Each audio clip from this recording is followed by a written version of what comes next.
Kailangan natin mag-shovel. Kasi magdamag ang snow ngayon. Yan, ito papakita ko sa inyo. Ano temperature ngayon, baby?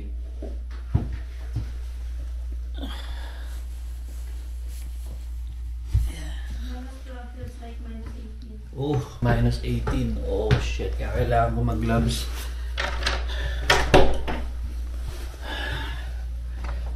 Ayan o, tingnan niyo yung labas.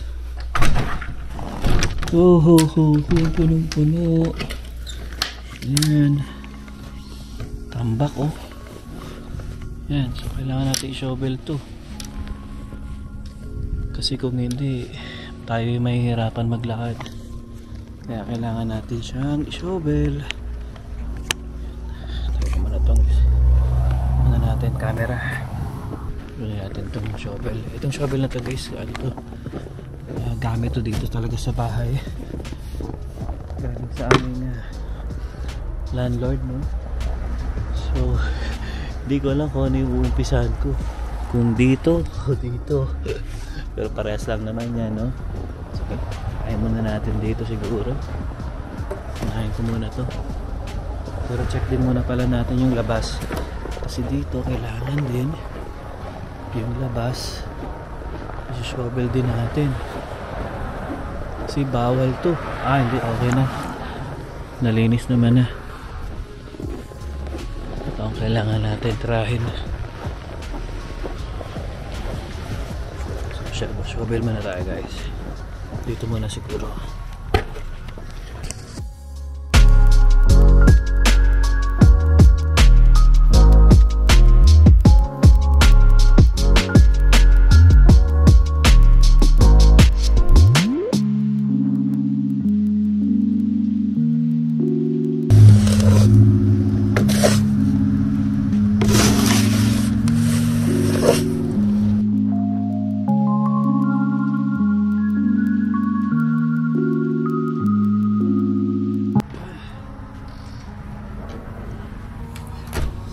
Guys, kailangan natin mag-tuk. At grabe ang lamig. Sakit sa tenga. Nalimutan ko kasi kunin yung tuk. Ano ito? Yan. Ay.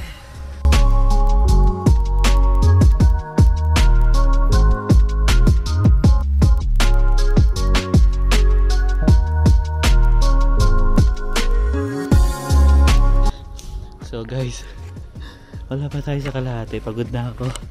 Ayan, so ito yung mga nagawa ko, no? Pero dapat to, mas malinis pa dapat. Kasi medyo mahirap kasi pag part dito. Pag ano mo, masikip. So, yan, linisin pa natin dun. Hanggang sa ano. Pero, ba't yung kotse ko hindi masyadong puno? Pero dito, puno. Ayan, no? Hindi naman, 'di ba? Hindi naman masyadong puno dito. Oh, parang halos wala lang. Paano nangyari 'yun? Mas marami dito. Punong-puno sa amin. Eh dito halos yung bubong ko wala, 'di ba? Posible naman may naglinis. Silipin natin. Baka mamaya may basag. Tingnan natin. Ayan.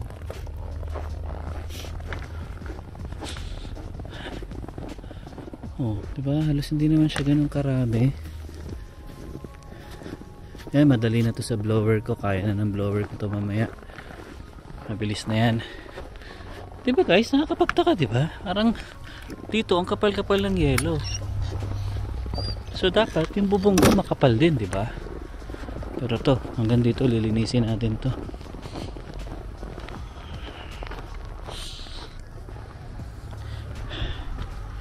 Kapaliw sa inyo, diba? Or siguro hinangin to dito, mas yung hangin pumupunta rito kasi kagabi guys pag uwi namin malakas yung hangin, so siguro lahat ng snow na pupunta dito sa area namin. Possible, no? Pero hindi natin sure kung ganun na. Ayan. At least ito nalinis na natin. Ayan. So yan ang buhay namin dito sa Canada guys. Ayun, may isang sasakyan hindi umaandar. Ayun dun oh. Yung puti na yun hindi umaandar. Naririnig ko eh. Yung sa akin kaya, tingnan ko nga pala. Papakuha ko lang yung susi sa kay Emma kasi nakasapatos tayo. So isa yan guys sa nagiging problema dito sa Canada, no? Kapag sobrang lamig, hindi aandar yung sasakyan natin. Yan, so tingnan natin yung sa akin. Yun, umandar naman. Pandarin ko na rin sa pandarin na rin natin at baka mamaya magloko. Tsaka isa rin daw sa mga technique dito, no? Kapag ganyan yung mga medyo malamig ang panahon natin, especially sa sasakyan, ano, hanggat maaari paandarin mo siya. Kunyari bago ka matulog, paandarin mo na siya para at least kinabukasan yung magdamag na na lamig at snow is hindi siya mag-stack up. So yun talaga naging problema dito. Yan din yung naging problema ko last year talaga guys sa luma natin sasakyan, ano. Nung pumalo siya ng mga minus 30 pataas, yun, doon hindi nag-start yung sasakyan natin. Kasi nga syempre medyo old na rin siya, kaya hindi pa ganun ka yung niya. Pero I think ito naman based sa mga katrabaho ko, yung mga bago nila sasakyan is parang hindi na rin daw ata nila sinasaksak. Kaya nga ito, hindi ko pa nga alam kung nasaan yung saksakan na to eh, kasi hindi ko pa siya na-check talaga. Ayan. Pero ito, kailangan na natin siyang silipin kasi nga this coming week is papalo na yung sobrang lamig. Ayan. Tagal na Emma. Lalabas na kasi sila Emma. Nagbibihis siya. Ito na guys si Zaya, nakabihis na. Uy! Ang snow? Ay! Nagpe-play ka sa snow? Yeah, red. Wow! Ayan, so magpe-play si Zion dito. Come. Cold? It's cold? It's cold? Wow. Ayan. So, tingin nyo guys. Okay ba sa Canada? Canada is real. Ito yung talagang buhay ngayon guys dito sa Canada, no? Talagang, nako. This coming week sobrang, ito na yung siguro yung pinaka malamig na mararanasan namin ngayong 2024. Okay, so si Emma, ano masasabi mo sa lamig? Kaya. Basta tayo balot. Balot Balot na parang lumpia. Hala, ang dami pa oh. Pero sa kotse tinan mo, halos wala oh. Oo nga. Paano yan? Hinahangin? Hinahangin dito. Si Sayang gusto magpabutbit oh. Ayun oh. Daddy. Pinagpala na naman hanggang 2024.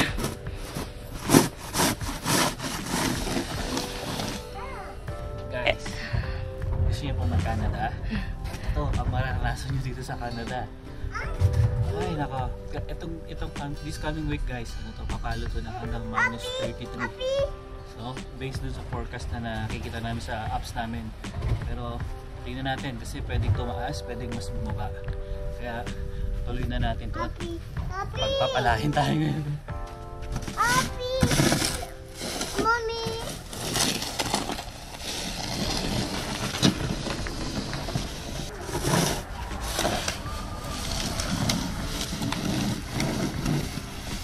Si Zion no, paap ng paap.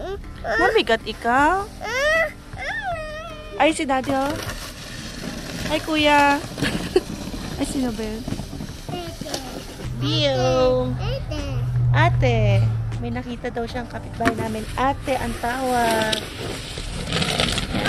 So, nood muna tayo dito kay Daddy. Ayun. Oh, gloves tayo. Lamig. Baby, okay yung gloves mo? Yung gloves niya, sa Goodwill lang din yan. Ayan na. Hanggang 2024, pinagpala. Diba? No. So, pathway namin to palikod. Pwede rin naman hindi na to, pero doon kasi nagpa-park sa likod minsan. Ano? Ayun na, Zion, yung the toy. Your toy. Oh, yan. Nalagyan na ng yellow yung toy ni Zion. Oh? Happy New Year, kuya! Happy New Year! Kapit bahay namin. Yan na si Zion. Sunod-sunod, akay-akay. So, medyo mahaba-haba yung pathway namin. Yung sa harap, parang hati naman kami nung tenant sa labas. Pero kung sino lang din mauna, or sino available, lamig. Ang lakas ng hangin. Kaya, Zion? Happy. Play pa siya. Daddy. Daddy. Naku, ito na. Bukas pa naman ang start ng klase ko. Oh, no! Happy. Happy.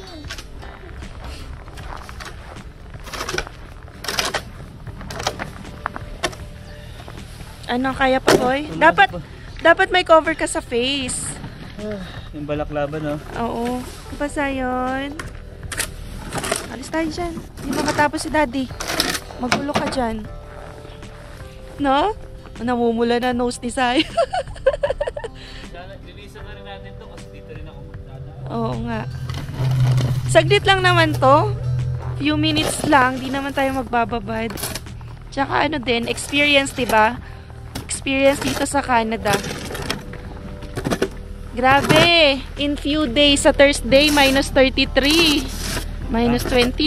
Ganun. So, magbabalo talaga ako kasi magko-commute ako. Ito na. Ito. So ito, bubugahan ko na para mamaya. Yan. At least wala nang snow pala ngayon. Nag-stop na. Kaninang alas 12 ng tanghali. Yan. Bubugahan para mamaya.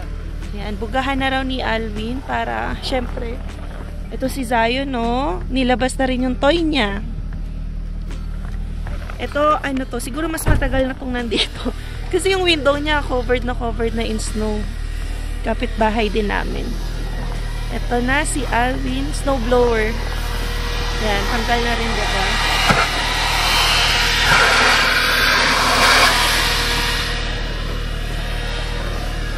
So, kita nyo guys, ang bilis matanggal ng snow kahit ganun lang yung blower ni Alvin. Kasi, hindi siya wet snow.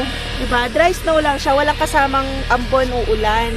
Yung last time kasi, may kasamang ano yun, ulan. Kaya naninikip pag nag, ano, diba, frozen.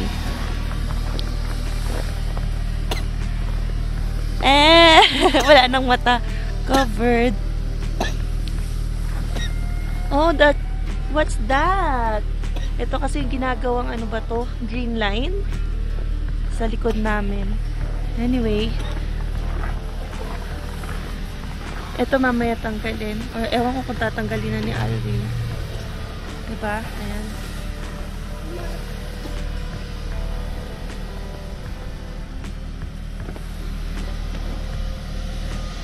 So, ito ang aming buhay ngayong ano to? Winter season.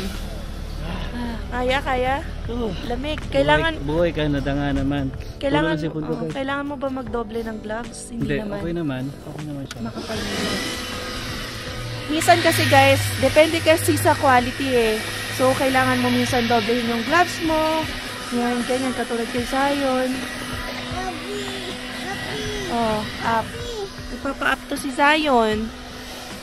Mabigat ikaw eh. Bigat ka na eh. Ilang kilo ka na eh. Let's go na inside.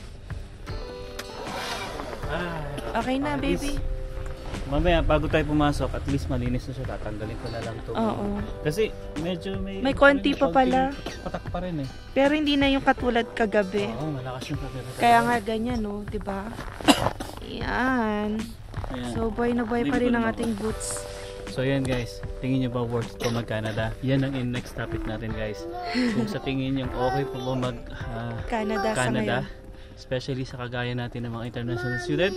So yun ang pag-uusapan natin next vlog namin, alright? Ayan, balik na natin. Iniwan yung toy.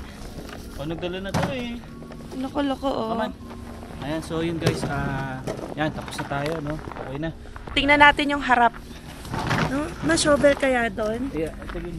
Kasi baka 'di ba may naglilinis na city, ganyan. Kung ano man. Ito si Zion, no. Hindi pa completely talaga natanggal to. Pero at least okay na. Ito, nakatambak na lang. Tingnan nyo naman guys kung ilang centimeters to. Diba? Taas.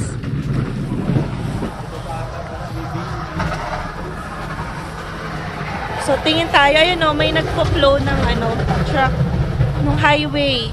Tapos, yan, nilalagyan nilang asin kasi syempre policy na rin talaga kapag nag-snow para diba sa mga drivers. Yan, pakita ko sa inyo. Let's go here. Let's look at the highway. Dali. Oopsie! Tingnan nyo yung daan namin. Yan, maputik. Pero nililinis to ng city truck. Nilalagyan ng asin, binubuhusan. Tapos, ano ba yung ginagawa nila? Pinapatag. Yan yung kapitbahay namin na naglilinis na rin sa side nila. And, guys, ang ganda oh. May sun agad. So, nako-contradict niya agad yung lamig. So, tirik yung araw sa aming banda. Kaya, maya-maya, pag, diba, umokay-okay yung temperature to na ulit yung snow dito. So, ito yung yung daan. Kikita nyo naman, ito yung snow. Tapos yung sa highway na kulay dark gray na. Kasi nandiyan na yung naghalong putik, yung salt. Kasi yung kaninang dumaan, yun yung city truck. Yung nagpo-flow ng snow. Yan. And, syempre hindi pa all cleared yung dadaanan. Alam mo yun? Yung dinadaanan ko pa school, ito na naman tayo. So, hindi pa lahat nakakapaglinis. Although, ito, nalinis na to. Linis na yan eh. Konti na lang. Kasi, diba, may trace na, cleanin. Yung iba, yung kapitbahay namin. Kasi walang bahay dito eh. So, hindi ko alam kung sino yung liable. Diba? So, hindi ko pa nare-research. Pero dapat, syempre, liable itong may-ari na to kahit wala siyang bahay dyan. Pero sino yung maglilinis dyan? So, tingnan nyo, diba? Wala namang property. Walang bahay. But, yung harap nila, hindi nalilinis. Eh, dito kami dadaan papunta ng bus station. Yan o. Diba? So, yan. Ito si Haring Araw. Diba? So, okay yung temperature ngayon ha. Feel ko kaya-kaya kasi may sun. Hindi siya ganun kalamig. Diba? Ito baby, sabi ko, sinong maglilinis nitong harap nito? Wala na kasing may-ari dito. Wala kasing bahay dito. Pero, syempre, may mini-maintain siya. Tinan mo, pina-fence niya. Last time, lang to. Parang kahoy-kahoy lang yung fence niya ngayon. Na, diba? Tingin ko gagawin bahay to. Baka. Oo. Pero dapat, diba? Eh, sa ngayon wala pa siguro. Syempre, hindi natin alam. Hindi pa natin alam. Hindi pa naman talaga natatayuan ng bahay eh. Hindi niya pa guys responsibilidad itong area na to kasi wala pa naman siyang bahay. Kahit na, property niya yan. Ay, ano ba? So, ingat na lang din syempre. Basta mag-boots, ganyan. Basta yun. Oh, ayan na. So, walang masyadong... Sobrang putik ng kalsada. Ganyan ang problema dito pagka snow. Especially pag may mga sasakyan kayo, talagang madumi. Tapos pag dumikit yan sa sasakyan, yan ba yung nagkakos ng Oo, rust? pwede mag-cause ng kasi minsan may asin yan eh. Nilalagyan ng asin kasi yan. So syempre, isa sa mga nagkakos ng yun, kalawang sa sasakyan sa ilalim. Kaya hanggat maaari, dapat after ng snow, car wash mo agad, bugahan nyo na agad yung ilalim. Ako ganyan ginagawa ko. Eh katulad na to, after ng snow siguro next week. Kasi may darating pang snow eh. So pag yung tingin kong tuloy-tuloy na yung yung araw at wala ng snow, saka ako magka-car wash. Okay? So tara, balik tayo sa bahay at talagang sobrang lamig guys, no? Kasi minus 18 ngayon, feels like minus 18. Ayan. At tumutulo na yung sipon namin. Sobrang lamig. Yeah, kaya importante dito talaga guys, yung gear nyo dapat tama. Ako, dalawa to. Pero yung pang unahan ko kasi guys medyo magandang klase. Tapos syempre kailangan naka-gloves kasi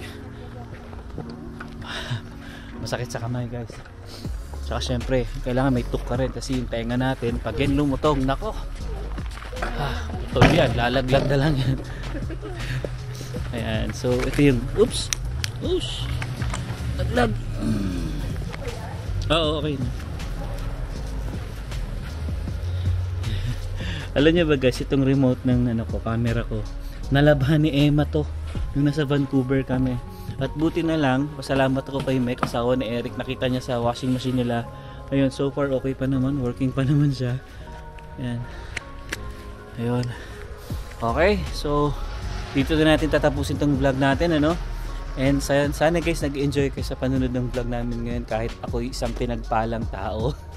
Pinagpala kasi kailangan natin i-shovel tong ano natin, tong area natin. Okay? So hanggang dito na lang. See you on the next one. Peace.